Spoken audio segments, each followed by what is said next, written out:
Did you know Twilight in French is called La Fascination?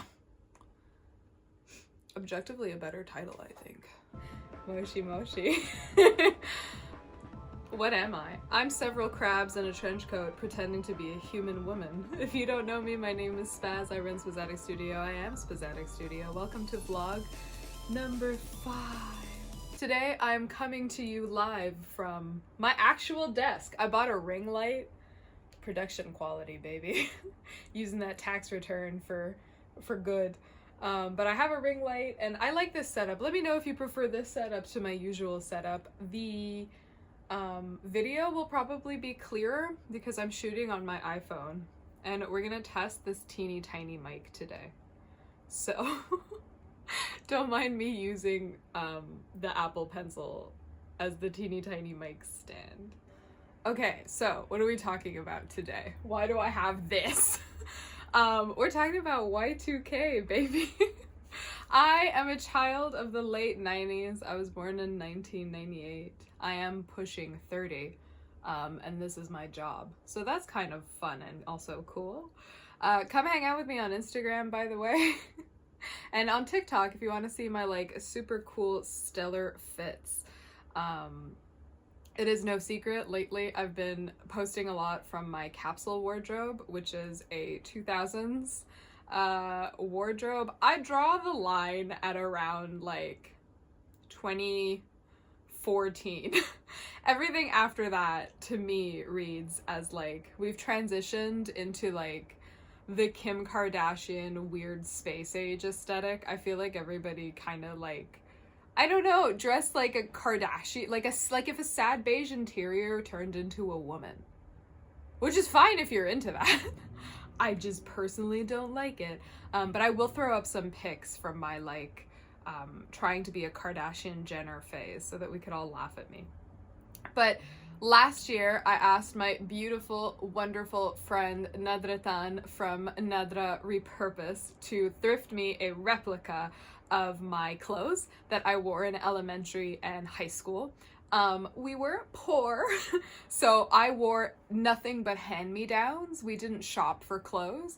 Every couple of years, my mom would take us to like a really cheap store like H&M or Ardennes or something, and just buy some like staples, like t-shirts, hoodies, sweatpants, jeans, like things that you would just like wear until, you know, I wore them until college. I wore my clothes from high school. I still have a couple of my clothings from high school, but I wore my like child clothes until college. But they fit, so you know, it is what it is.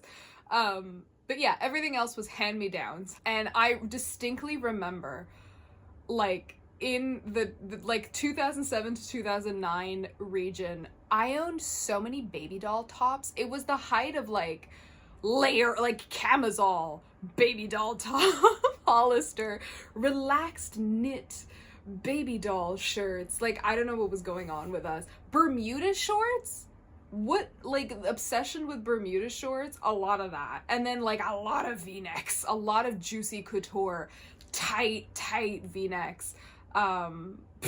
I don't like, if I had a kid, I would not be like, would you like to wear your juicy couture tight v-neck today? But whatever, times were different, I guess. But yeah, I had a good fashion time, I think. I grew up in the ghetto. I grew up on the border between two very well-known ghettos in Montreal, and so obviously we had a lot of people of color, and that's where the real Y2K style was like popping off. I'm talking the big bamboo hoops, dollar store lip gloss, black lip liner, frosty lips, frosty lids, dressing like a hoe, in all kinds of weather, baby fat, big furry hoods. I love that shit. I love that shit. I'm talking wigs. I'm talking white girls with like cornrows. It was a beautiful time. I miss living in the ghetto. I know that that seems kind of counterintuitive, but I do. Because, hello, culture. But yeah, like, I remember being a kid and being like, I wanna like look like that, and my parents were like, no, and I was like, meh. Like, which is a whole conversation in and of itself. Another thing that was interesting was because we're not like ethnically Canadian, we would go home a lot. So either we would go to like, I only went to Italy once. It was a pretty extended stay, but I only went the one time, and we stayed in our like ancestral town. And it's fun because in Italy they're very like fashion forward, but when you kind of go to these sort of like, not backwoods towns, but like, you know, it's almost like they were a little behind. Like people kind of were still wearing almost like 80s, 90s. It was a fun throwback. In Cuba, things are still, I think, aesthetically very like 80s, 90s, early 2000s. It's very Y2K, and everything is DIY. And so the front of the house was just like a big concrete like plateau, and so they would sit, because there weren't like salons, just all the black women in the family, and they would be doing like cornrows, wig installs, sew-ins, big chunky acrylic nails. I thought it was so fantastic and wonderful. I used to sit there and be like taking notes. Really interesting to watch, because there was no there's no salons, not where we were in Cuba in the Bay of Pigs, and so everybody like DIYs everything. And the fashion was like hot slut from Y2K era. So I've taken that, I think, for a long time, because like I've always been goth. Like I remember when I was a little kid, I used to wear my Halloween costume. Every year I wanted to be a vampire, no matter what year. Like every year we're doing the same costume. And I used to wear my vampire costume all year round, because I was like, I feel most myself in this. I love that shit. I don't know if anybody's familiar with Rai International, but my family used to make fun of me because I would like take my grandmother's like big, well, I mean, for me, they were big and oversized shirts, and like pin them and stuff to turn into dresses, and then put on like high heels, and then like walk around the house and pretend to be like a Rai like infomercial saleswoman. And I don't know if Rai still has the jingle. Rai is like the Italian network. There's like Rai 1, 2, 3, game show Rai, sports Rai, soccer Rai, all kinds of Rai. And the jingle used to be sung in an Italian accent, Rai International instead of international. And so my nonnas and zias and zios and all these people would make fun of me as I roamed around the house, and they would go, Rai International. And the funny part is, like, I learned English late. My parents sent me to school, no English, no French, despite living in a French province in Canada. Ma belle province française. And they were like, yeah, you'll survive with just Italian. Surely nothing bad will come of this. Anyway. So, my fashion as a kid, it was very goth. It was very, it was boy. It was giving boy. It was very like goth, boy, DIY, handmade. We didn't really have a lot of money, hence the ghetto. And so everything was handmade. My Halloween costumes, Nonna would make them, or I would make them. If I wanted to cosplay or whatever, I would just hand sew everything. Everything was made for me. So as an adult, I went through sort of a whimsigoth phase, I think, in my early 20s, and I am still pretty firmly in the whimsigoth, as you can tell by the everything about me. But like in the winter, it leans more goth. In the summer, it leans more like 90s, but there's always sort of a Y2K, like Salt Bay sprinklage of, like, you can tell.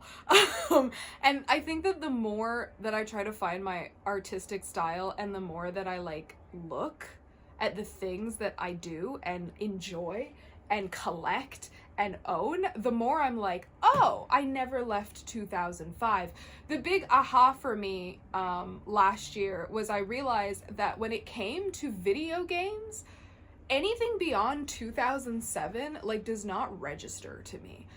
Everything I have is old, except for like a couple of things. Like we'll say, like, I don't know, Bloodborne. I'm trying to think of another one. Oh my god, is that it? Is it just, there's gotta be another, there's another one. It's just not occurring to me. But like, my media choices are old. I still play Nintendogs. Fight me, all of you. I have 2 DSs, I have 2 Wiis, The old Zeldas, I don't like Breath of the Wild. Sorry about it. Ocarina of Time, Majora's Mask, Twilight Princess, or die. I still cry at the end of Majora's Mask. I cry at the beginning of Ocarina of Time and at the end of Majora's Mask. Like, my manga is all old. It's Maid-sama, Chobits, Rosen Maiden, Chibi Vampire. The only modern manga that I have is Innocent. Like, that's it. And so I've kind of realized on this like journey of discovery that I never left my like childhood in terms of interests, which is fine, honestly. Like, what the hell? What, we have to stop being fun and whimsical? I'd rather die. So before we get into, I do have a pickle update for you, a very fortuitous pickle update. Thank you to everyone who's been tuning into my pickle streams. It's been really fun pickling with y'all. We have a pickle update. We have a fun little sewing segment. I'll show them to you. I turned a skirt into pants, and we'll go through a couple of the thrifted, certified Y2K brands that I do have in my closet that I wear every single day and that I use all the time. So, okay, quick disclaimer. I'm not like a fashion girly. Like, don't ask me about like fashion. I don't know. I just know about the stuff that I own. I cannot provide you any other context. Also, I don't think I'm particularly fashionable. I'm trapped in 2007. Okay, first thing. These are a little older, but Lee jeans. These are the jeans that my mom had as a kid. Lee was a pretty popular brand from the 70s to the 90s. They were known for their bell-bottom jeans.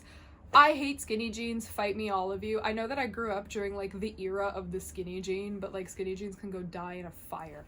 I love bell bottoms. I am a true hourglass. My measurements are always perfectly proportional for the bust and the hip. So, and then I have a very like smack in the middle of my torso waist. So bell-bottom jeans give me a really, I mean, it's not that they give me a nice shape, they reveal to the world my really nice shape. Oh, I love them. I have a bunch of these pairs. These are more recently jeans. They still make them. The stitching is just a little bit different, but if you can score like original vintage Lee jeans from the 70s, they go for a really pretty penny. These goddamn knit shirts. This one literally has layering like built into it. This is from Arizona Jeans, another pretty popular mid-2000s brand. I did have clothes from Arizona Jeans. I remember that I did. I know this logo. But we were wearing a lot of this. It's very Bella Swan. It's very Twilight. Relaxed knit, pretty stretchy. Long, oh my god.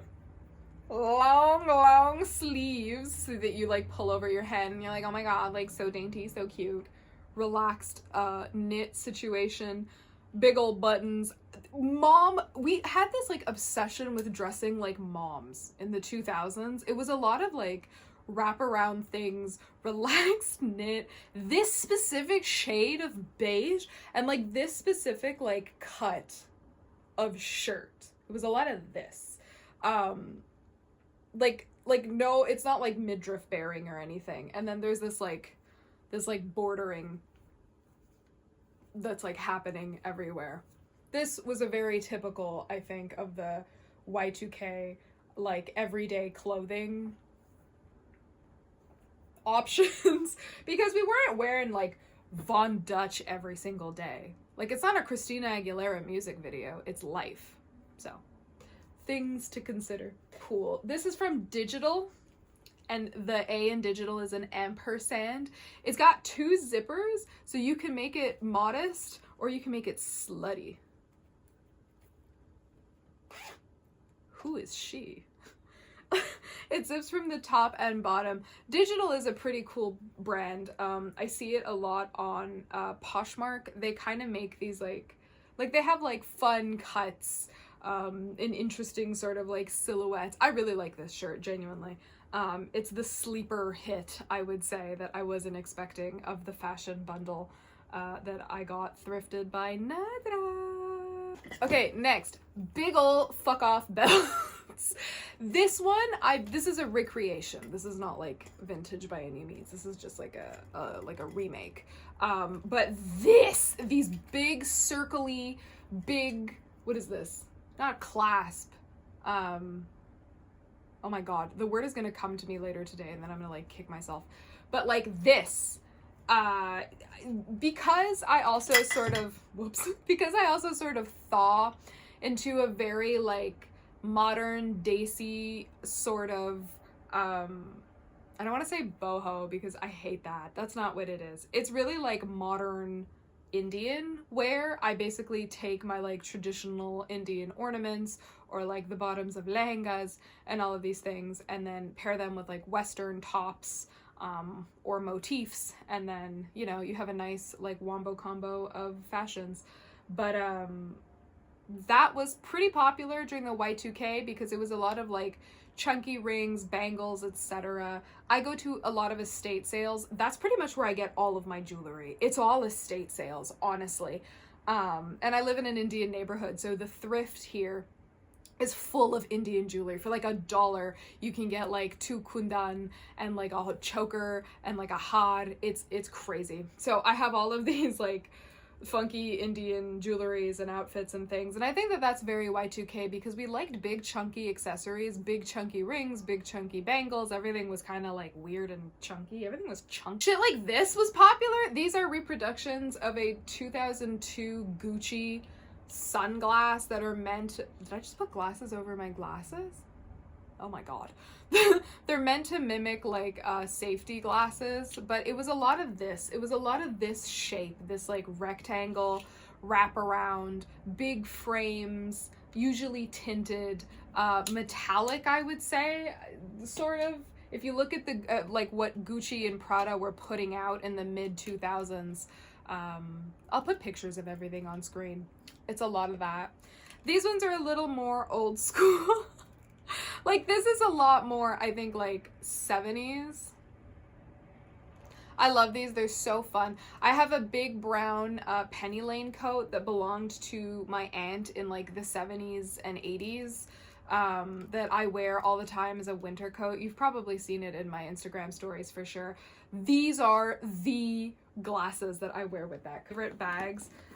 This one is my Liz Claiborne red bowler bag. I added a little tofu ornament because something about it is giving Chinese. I wore this for Chinese New Year because my aunt is from Hong Kong. We love a multicultural family. God bless. Liz Claiborne was owned by Juicy Couture. They stopped manufacturing in 2011. It's a pretty well-known Y2K brand. This is so cute, I find. It's so lovely. I also wear this with the brown penny lane. And I have some shirts from Hong Kong with like the very traditional like frog clasp, like high necks and like sleeves. So I like to wear it with that. Anytime I'm doing anything Chinese, I'm like, all right, get the Liz Claiborne. The 90s, authentic 90s bocce bag. I am a trinket girl. We know, we can tell. I love the purse trinket trend. I have a fake Birkin. I pimp that bitch out. I did this one too.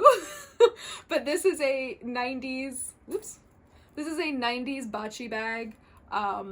It's a baguette bag with like a long I love this thing. I love this. This is my like girly bag. If I'm wearing anything girly, anything feminine, this is the bag. This is what we're doing, especially in the summer. I love this bag. So those were a couple of my capsule wardrobe staples. I hope you had fun. And yeah, this is really nice. I like reminiscing. I like talking fashion. Maybe for vlog number 5, we'll do some more. I recently made a pair of pants, which I'm going to show you now, and then we'll do Pickle watch, and then I'll come back to close out the day. Okay, I'm trying out a ring light today. So we're going to be doing a little project so that I could get used to sewing again, so that I could work on my cosplay. So I have this skirt. It's a double XL and it's too big. I'll tilt you down. Okay.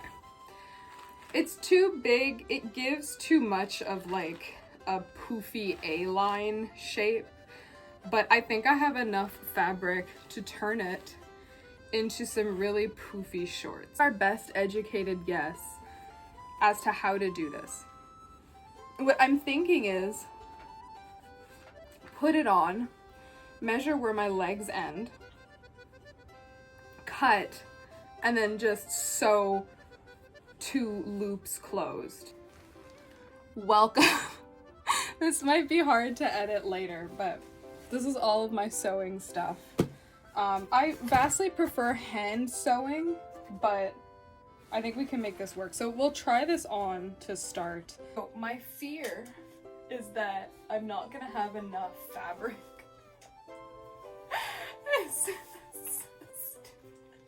to like connect here.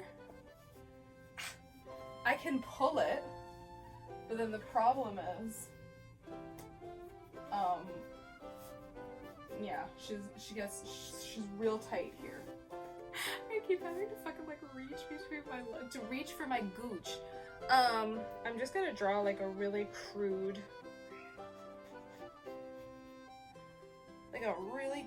line. Yes. Fun spaz story time. My grandmother was a professional seamstress her entire life. And so whenever I wanted to make silly little costumes as a kid, she would make them for me. Like, she would basically make me sit with her and like sew, which was fun and nice. So I learned how to hand sew, and I would make like little like kimono Mimi ears and stuff. It was really fun. And then later, when I started doing like Bharatanatyam and stuff, we would make my outfits together. We made my Garba outfit. I'll put a picture of it on screen.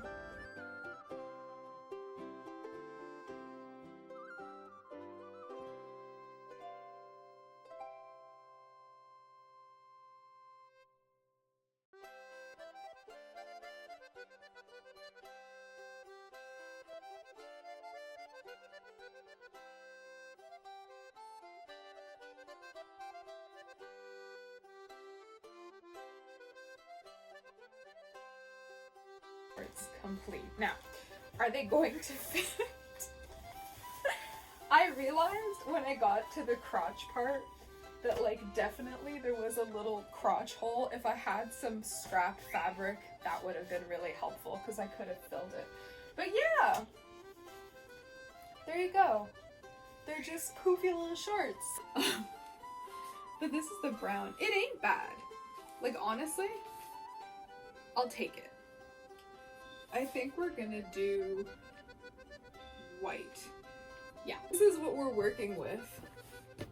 I also have these because you know I'm channeling my inner horror game protagonist.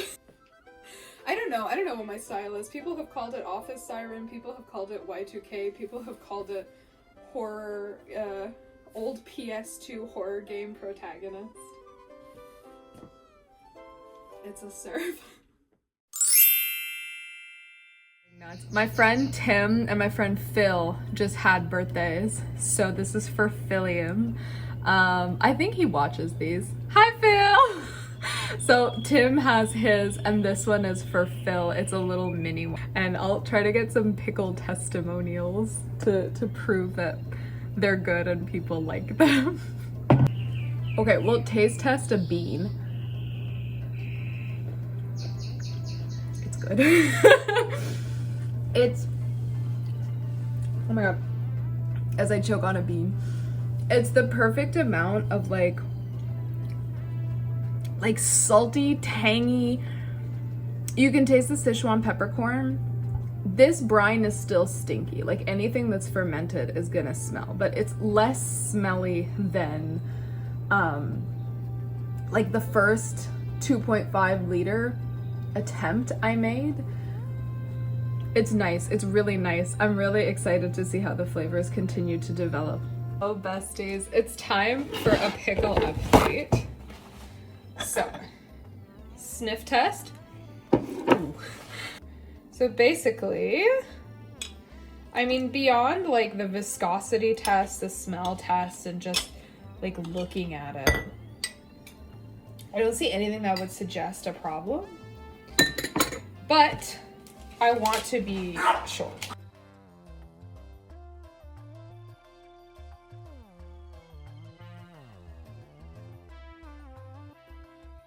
But behold, this is my delicious scrambled egg. The pickles are inside. Yesterday I made like a Sichuanese chicken recipe and I like stir fried the pickles. I added some bell peppers. They're just really good. They're crunchy, they're zesty, they're just perfect. I'm so happy with them. Do you have something to say? Do you like, he's fashionable too. Yeah? You want to say something? No, okay, alright, okay. Anyway. Thank you for joining me in the light of my life.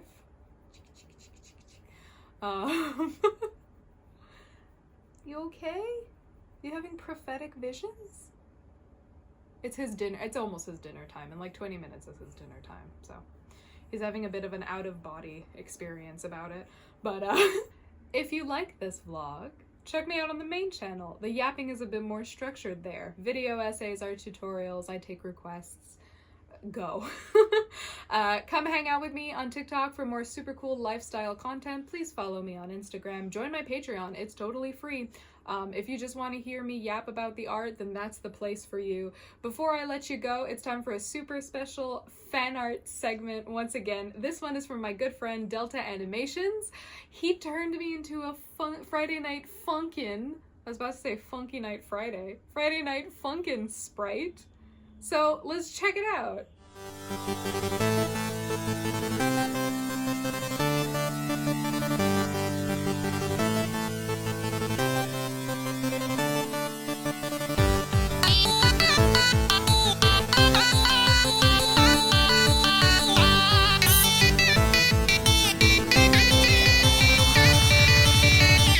Hey, friendos!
Delta.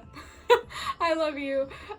Thank you to Delta Animations. If you have some fun and funky fan art of me, send it over and I'll feature it in a little segment at the end of my vlogs. So that's it for now. Yeah. We love you. Stay weird. Be good, everybody. Spoingle the boingle, squingle that boingle. Like, comment, and subscribe, and I'll see you really soon for vlog number 5. Bye!